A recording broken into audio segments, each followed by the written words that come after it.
صدقہ دینے والے کی نیت صحیح ہے یا فاسد ہے، صدقہ دینے والا اس کو آسانی سے معلوم کر سکتا ہے۔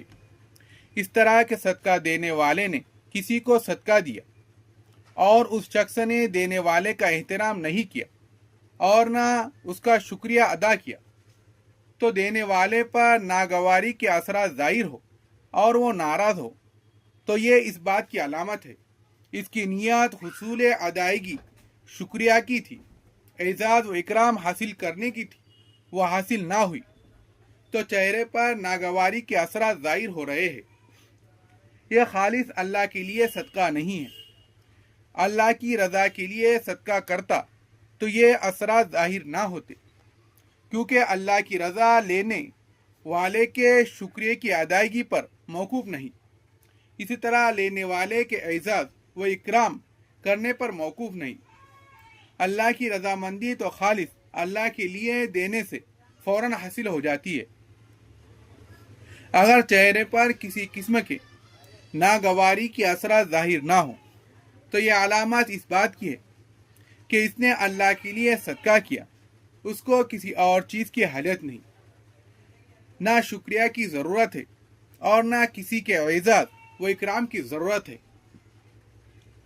زکوٰۃ مال کی محبت کو ختم کرتا ہے اور مولا کی محبت کو پیدا کرتا ہے۔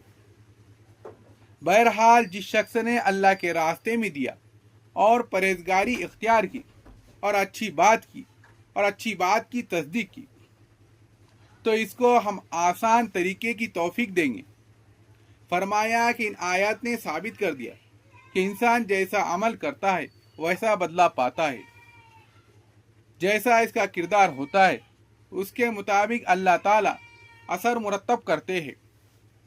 اور ایک بات یہ بھی معلوم ہوئی کہ اللہ کے لیے مال خرچ کرنا بہت بڑی عبادت ہے اور اللہ کے رضامندی کا ذریعہ ہے، اور اس کے علاوہ بے شمار فائدے بھی ہیں۔ ایک فائدہ یہ ہے کہ انسان کا تعلق اللہ سے باقی رہے اور مضبوط ہو جائے، کہیں مال آنے کی وجہ سے وہ اللہ کو بھول نہ جائے اور غیر اللہ سے جڑ نہ جائے، ورنہ اللہ کو انسان کے پاس مال ہونے نہ ہونے سے نہ کوئی ضرر ہے اور نہ نفع ہے، بلکہ بندوں کے فوائد اس میں موجود ہے۔ اللہ کی ذات ہی نفع و ضرر کی مالک ہے۔ بعض مرتبہ مال شیطان کے روپ میں کام کرتا ہے اور انسان کو اس سے بہت نقصان پہنچ جاتا ہے اور انسان اللہ سے بہت دور ہو جاتا ہے، اور یہ اس لیے ہوتا ہے کہ انسان مال کی زکوٰۃ نہیں دیتا۔ جب انسان اپنے مال کی زکوٰۃ مکمل دیتا ہے تو زکوٰۃ دینے کی وجہ سے مال کی شیطانیت منقطع اور ختم ہو جاتی ہے، اور دیگر اثرات بھی دور ہو جاتے ہیں۔ نیز ایک بہت بڑا فائدہ یہ بھی ہے کہ زکوٰۃ دینے کی وجہ سے مال و دولت کی محبت کم ہو جاتی ہے، بلکہ آہستہ آہستہ محبت ختم ہو جاتی ہے، اور برابر ہمیشہ زکوٰۃ دیتے رہنے سے آہستہ آہستہ مولا کی محبت پیدا ہو جاتی ہے، اور اس کی وجہ سے اللہ کی رضامندی نصیب ہوتی ہے، اور رضائے الہی دخول جنت کا ذریعہ ہے۔ ماشاء اللہ، مال کی محبت کو ختم کرنے اور اللہ کی محبت کو حاصل کرنے کا کیا یہ خوب نسخہ تجویز فرمایا۔ زکوٰۃ دینے والے اور لینے والے کو نصیحت۔ زکوٰۃ دینے والے کو اور زکوٰۃ لینے والے کو ایمانداری سے کام لینا چاہیے۔ دینے والا پوری زکوٰۃ دے، اپنا فریضہ سمجھ کر خوشی سے دے۔ لینے والے پر اپنا احسان سمجھ کر نہ دے۔ لینے والا مستحق ہو تو لے، ورنہ زکوٰۃ نہ لے۔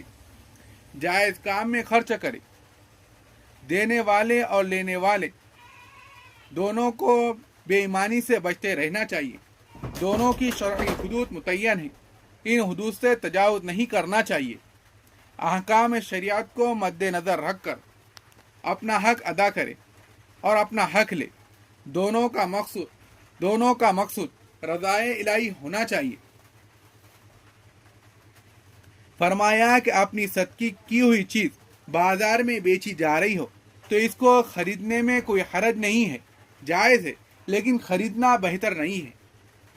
اس لیے کہ آپ صلی اللہ علیہ وسلم نے حضرت عمر رضی اللہ تعالیٰ عنہ کو منع فرمایا، کیونکہ اس میں صورتاً اپنے صدقے کا اپنی طرف لوٹنا لازم آتا ہے۔